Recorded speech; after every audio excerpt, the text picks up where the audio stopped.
দুনিয়াবি যে কোনো বিষয়, যে কোনো গুরুত্বপূর্ণ কাজ, এটা করার আগে দুইটা আমল করতে হবে। এক হলো ইস্তেশারা, আর একটা হলো ইস্তেখারা। একটা হলো পরামর্শ গ্রহণ করা, আর হলো আল্লাহর কাছ থেকে কল্যাণ কোথায় আছে সেটা দোয়া করে কামনা করে চেয়ে নেওয়া। ইস্তেখারা পুরাটা হলো কিন্তু একটা আমল। ইস্তেখারা মানে কিন্তু দোয়া, আল্লাহর কাছে এটা দোয়া। 2 রাকাত নামাজ পড়ে দোয়াটা পাঠ করা, এর মাধ্যমে, এই দোয়া নিবেদনের মাধ্যমে আপনি আল্লাহর কাছ থেকে কল্যাণ আশা করলেন, কল্যাণ কামনা করলেন। এরপর আপনি আল্লাহর পরে পরিপূর্ণ তাওয়াক্কুল করবেন যে এর পিছনে আল্লাহ তাআলা আমাকে কল্যাণ দিবেন। দোয়া করতে থাকবেন। নবী সাল্লাল্লাহু আলাইহি সাল্লাম প্রায় বলতে থাকতেন, আল্লাহুম্মা খিরলি ওয়াখতারলি, আল্লাহুম্মা খিরলি ওয়াখতারলি। এটা হলো সংক্ষিপ্ত ইস্তেখারা। আপনি হাঁটতে চলতে ফিরতে সবসময় বলতে পারেন, আল্লাহ আপনি আমার জন্য কল্যাণ দান করেন, আমার জন্য নির্বাচন করে দেন যে আমার কোনটা করা উচিত।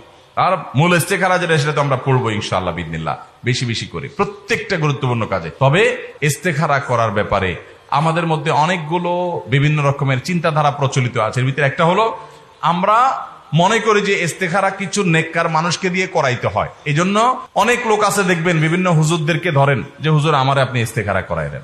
এটা নবী করিম সাল্লাল্লাহু আলাইহি ওয়াসাল্লামের সুন্নাহ দ্বারা প্রমাণিত না। আপনার ইস্তেখারা আপনি করবেন, আরেকজন করে দিলে হবে না, নাজায়েজ হবে, গুনাহ হবে, আমি সেটা বলছি না। আমি বলছি এটা সুন্নাহ না। নবী করিম সাল্লাল্লাহু আলাইহি ওয়াসাল্লামের কাছে সাহাবীরা কেউ এসে বলতেন না, ইয়া রাসূলুল্লাহ আমার ইস্তেখারাটা আপনি করে দেন।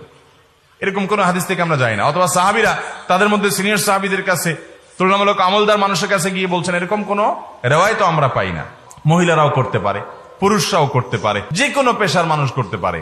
এটার জন্য বিশেষ কোনো যোগ্যতার প্রয়োজন নাই। শুধু ওই যে নামাজ পড়ে দোয়াটা পড়বেন, দোয়া মুখস্থ নাই, লিখে নিয়ে বই থেকে দেখে দেখে অর্থ সহকারে বুঝে বুঝে নিয়ত করে করে আপনি পড়বেন, বাস, তাহলে হয়ে গেল। আর ওই যে পরামর্শ মশওয়ারা, যেটা আমাদের থেকে বিদায় হয়ে গেছে, তাহলে পরামর্শ ভিত্তিক আমরা জীবনযাপন করব, ইস্তেখারা ভিত্তিক জীবনযাপন করব। তবে শরীয়তের কোন হালাল হারাম কাজ করবেন কি করবেন না, শরীয়তের কোন নির্দেশিত কাজ করবেন কি করবেন না, এই বিষয়ে আবার ইস্তেখারা চলবে না। আপনি যদি ইস্তেখারা করেন যে আল্লাহ হুজুর বলছে 5 ওয়াক্ত নামাজ পড়া লাগবে, কোরআনে আছে, হাদিসে আছে, আমি ইস্তেখারা করতে চাই, এটা আমার পড়া দরকার আছে না নাই, তাহলে এখানে ইস্তেখারার দরকার আছে কোনো? এখানে ইস্তেখারা করা যাবে না। ইস্তেখারা হবে আমার দুনিয়াবি মুবাহ কাজের মধ্যে, যে আল্লাহ এই কাজটা আমি করব কিনা। হ্যাঁ, হজের ক্ষেত্রে আপনি ইস্তেখারা করতে পারেন, আল্লাহ এই বছর হজে যাব না আগামী বছর গেলে আমার জন্য ভালো হয়, এটা ইস্তেখারার বিষয় হতে পারে।